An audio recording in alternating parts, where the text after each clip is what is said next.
मैं प्रोफेसर शब्बीर आज legal solution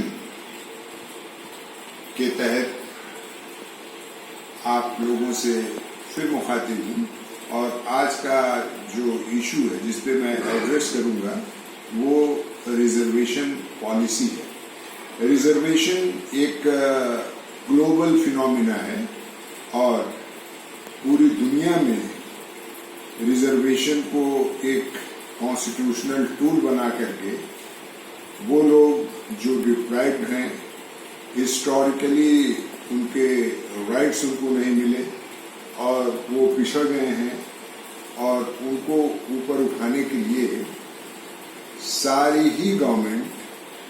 इस पर कोई ना कोई फार्मूला बना करके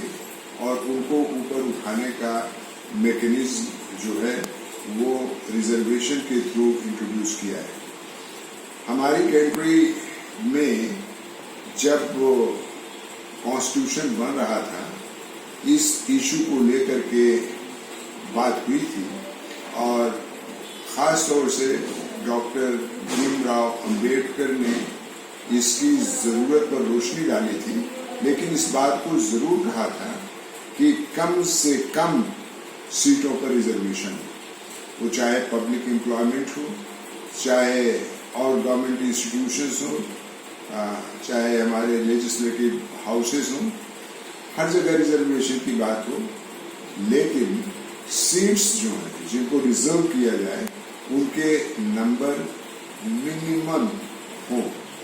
और इसको लेकर के 1951 में इंडिया के कॉन्स्टिट्यूशन में संशोधन करके इक्वलिटी प्रिंसिपल को अच्छे ढंग से लागू करने के लिए सोशल जस्टिस को बढ़ावा देने के लिए रिजर्वेशन पॉलिसी इंडिया में अप्रूव हुई और उसके साथ सेंट्रल गवर्नमेंट और स्टेट्स को ये पावर दी गई कि शेड्यूल कास्ट, शेड्यूल ट्राइब्स और बैकवर्ड कम्युनिटी के लोगों को ऊपर उठाने के लिए इस टूल का, इस इंस्ट्रूमेंट का इस्तेमाल किया जाए और अगर इसको किया जाता है तो कॉन्स्टिट्यूशनली जस्टिफाइड होगा। और इस बात को लेकर के हमेशा ये बहस रही कि आखिर कितनी सीट को रिजर्व किया जाए, यानी नंबर ऑफ सीट्स क्या हो जो रिजर्वेशन की सब्जेक्ट बने। और इस पे डिफरेंट हाई कोर्ट्स और सुप्रीम कोर्ट में इस पे बहस चली और कोई न कोई फार्मूला बने, इस पे बहस चलती रही, लेकिन अफसोस की बात यह है कि कोई इस पर सेटल्ड लॉ नहीं बना। ये बात अपनी जगह पे है कि जो लोग सोशली, एजुकेशनली बैकवर्ड रहे हैं उनको ऊपर उठाने के लिए हमेशा भारत सरकार बहुत ही सिंसियर रही है, डिवोटेड रही है और उस पर काम करती रही है। और इसको लेकर के रिजर्वेशन पॉलिसी हमारे हिंदुस्तान में जोर शोर से आई और जिसके रिजल्ट में हमारे यहाँ जो सोशली बैकवर्ड लोग थे, एजुकेशनली बैकवर्ड थे, खास तौर से शेड्यूल कास्ट, शेड्यूल ट्राइब और अदर बैकवर्ड कम्युनिटीज, उनको ऊपर उठाने के लिए रिजर्वेशन पॉलिसी का उनको लाभ दिया गया। और आज देखिए तो हमारे शेड्यूल कास्ट के लोग और ऐसे बैकवर्ड लोग जो गवर्नमेंट सर्विसेज और गवर्नमेंट के और सेक्टर्स में उनका रिप्रेजेंटेशन हुआ है वो थ्रू गवर्नमेंट पॉलिसी हुई है। एक बहस हमेशा यहाँ रही है कि जिस जनरेशन को एक मर्तबा रिजर्वेशन का लाभ मिल गया, क्या उसकी आने वाली जनरेशन, उसके लिंकेज जो है उसको भी रिजर्वेशन का फायदा होना चाहिए, क्योंकि जब वो रिजर्व होके फायदा उठा लिए और अपने को इकोनॉमिकली, सोशली और एजुकेशनली वेल ऑफ कर लिए तो उनके बच्चे और उनकी जनरेशन के लोग ये सपोज किया जाता है कि उनकी प्रॉपर केयर होनी चाहिए थी और प्रॉपर केयर करके उनको ऊपर उठाया जाना चाहिए था और उनको रिजर्वेशन का लाभ नहीं मिलना चाहिए। और इस बात को लेकर के बहस चलती रही और बाद में हमारे ही जुडिशरी ने एक फार्मूला क्रिएट किया कि जो क्रीमी लेयर्स हैं उनको रिजर्वेशन पॉलिसी का फायदा न दिया जाए। और उसके बाद दूसरी बहस ये चली कि आखिर कितने नंबर तक सीटों को रिजर्व किया जाए। तो एक सुप्रीम कोर्ट का 9 जजेस का एक जजमेंट है और वो जजमेंट बहुत ही मशहूर रहा है और उस जजमेंट को इंदिरा साहनी केस कहते हैं, जिसमें ये फैसला हुआ कि जो रिजर्वेशन का नंबर हो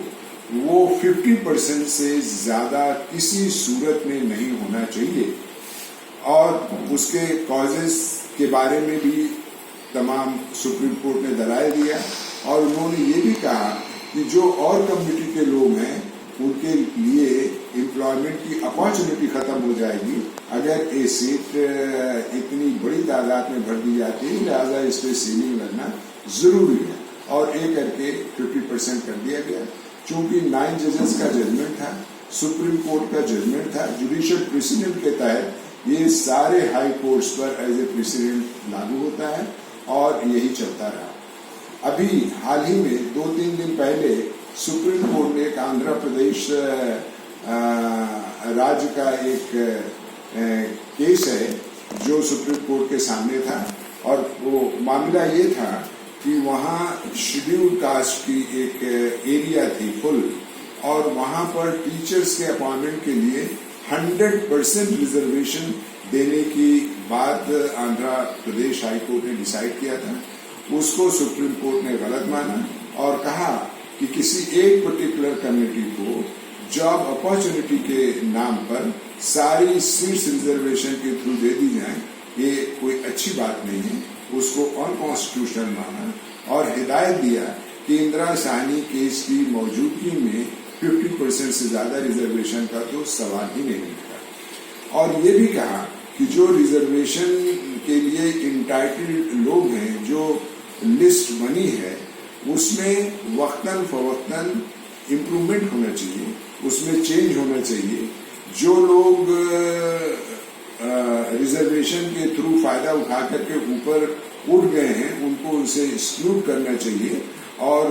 जो लोग गरीब हो गए हैं जिनको रिजर्वेशन के थ्रू कुछ फायदा देना चाहिए उनको इंक्लूड करना चाहिए। ये बात सुप्रीम कोर्ट ने कही और ये भी कहा कि जो लिस्ट है रिजर्व लोगों की वो कोई साइकोसेंट नहीं है, वो कोई ऐसा रिलीजियस स्क्रिप्चर नहीं है कि जिसके तब्दीली से कोई बहुत ही अपीवल और तहस नहस हो जाएगा और इसको हमेशा दिल खोले रहना चाहिए। जब सोशल जस्टिस को दिलाने का रिजर्वेशन एक मीन्स है तो बहुत सी कम्युनिटीज आज हिंदुस्तान में देखा जाए, जबकि रिजर्वेशन ये ओरिजिनली सिर्फ 10 साल के लिए इंट्रोड्यूस हुआ था, लेकिन 10 साल जब पूरा होता है तो इसको फिर बढ़ा दिया जाता है। लेकिन ये सर्वे करके देखने की कोशिश कभी नहीं की गई कि आखिर इस बीच में और कौन सी ऐसी कम्युनिटी हैं जो पिछड़ेपन के शिकार हैं और उनको भी रिजर्वेशन के थ्रू कोई फायदा मिलना चाहिए। इस बात को लेकर के मैं एक बात यहाँ बहुत जोर दे करके कहना चाहूंगा और खास तौर से जो हमारे गवर्नमेंट के लोग हैं, जो प्लानर्स हैं, पॉलिसी बनाने वाले हैं। अभी कुछ दिन पहले सच्चर कमेटी रिपोर्ट आई और उस सच्चर कमेटी रिपोर्ट में मुसलमानों की दशा, इकोनॉमिक, एजुकेशनल और एम्प्लॉयमेंट सिचुएशन को जब देखा गया तो उनको पॉवर्टी रिडन पाया गया और यहाँ तक कि शेड्यूल कास्ट, शेड्यूल ट्राइब और नियो बुद्धिस्ट के मुकाबले में भी उनको गरीब और पिछड़ा पाया गया। ऐसी सूरत में मैं समझता हूँ कि हमारे यहाँ जो रिजर्वेशन की पॉलिसी है उसमें एक तब्दीली ले आकर के वो मुस्लिम्स जो पिछड़े हुए हैं, जो नियो बुद्धिस्ट से भी ज्यादा पीछे हो गए हैं, बैकवर्ड मोस्ट कम्युनिटी हो गए हैं, जिनकी एक जमाने में अपनी हिस्ट्री हुआ करती थी, वो इकोनॉमिक एरिया में, साइंस के एरिया में, एजुकेशन के एरिया में, एडमिनिस्ट्रेशन की एरिया में बहुत उनका नुमाया मुकाम रहा है। आज अगर वो पॉवर्टी रिडन हो गए हैं तो रिजर्वेशन पॉलिसी के थ्रू उनको उनको फ़ायदा मिलना चाहिए और उनको ऊपर उठाने के लिए गवर्नमेंट की कोशिश होनी चाहिए। तब जो कॉन्स्टिट्यूशन का इक्वलिटी का प्रिंसिपल है और इक्वल जस्टिस का प्रिंसिपल है और इकोनॉमिक अपलिफ्टमेंट की बात है, वो एक पर्टिकुलर कम्युनिटी जो सफरर है उसका भी लाभ रिजर्वेशन के थ्रू हो सके, मैं समझता हूँ इस पर आज सोचने की जरूरत है। आज 50% से कुछ बिलो एक पॉपुलेशन जो मुस्लिम पॉपुलेशन है, अगर वो इस तरीके से पॉवर्टी रिडन रह जाएगी तो हमारा हिंदुस्तान कैसे तरक्की करेगा। इसलिए सबको सोचना चाहिए कि रिजर्वेशन पॉलिसी का एक ऐसा वक्त आ गया है जो मुसलमानों पर भी इसको लागू करना चाहिए। इसलिए मैं इस जजमेंट को जो सुप्रीम कोर्ट ने दिया है, मैं उसको वेलकम करता हूँ। ये रिजर्वेशन पॉलिसी पर एक अच्छा सा मीनिंगफुल चैप्टर जोड़ता है और इस चैप्टर के तहत मैं समझता हूँ टोटल रिजर्वेशन पॉलिसी को रिव्यू करना चाहिए। जो डिजर्व करते हैं उनको लिस्ट में ले आना चाहिए, जो अनडिजर्व हैं उनको उससे एक्सक्लूड करना चाहिए और इस तरीके से रिजर्वेशन पॉलिसी चलती रहनी चाहिए, लेकिन उस पॉलिसी में सुधार की जरूरत है। हाँ, एक बात मैं और कहूँगा, आज प्राइवेट सेक्टर में दौलत है, अपॉर्चुनिटी है,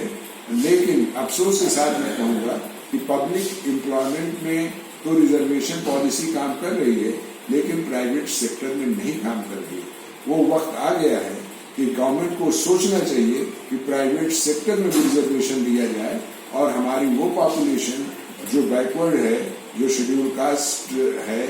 और किसी न किसी हैंडीकैप सिचुएशन की शिकार है, उसको रिजर्वेशन पॉलिसी के तहत एम्प्लॉयमेंट मिले और वो तरक्की करे। तब मैं समझता हूँ भारत की स्क्वायर प्रोग्रेस पॉसिबल होगी। और मैं इसी के साथ अपनी बात खत्म करता हूँ और इंशाअल्लाह चंद दिनों में मैं फिर आपसे मुखातिब होगा किसी और बर्निंग इशू पर जो कानूनी तौर पर बहुत ही इम्पोर्टेंट हो। बहुत बहुत शुक्रिया। खुदा हाफिज, अस्सलाम वालेकुम, सत श्री अकाल, जय हिंद।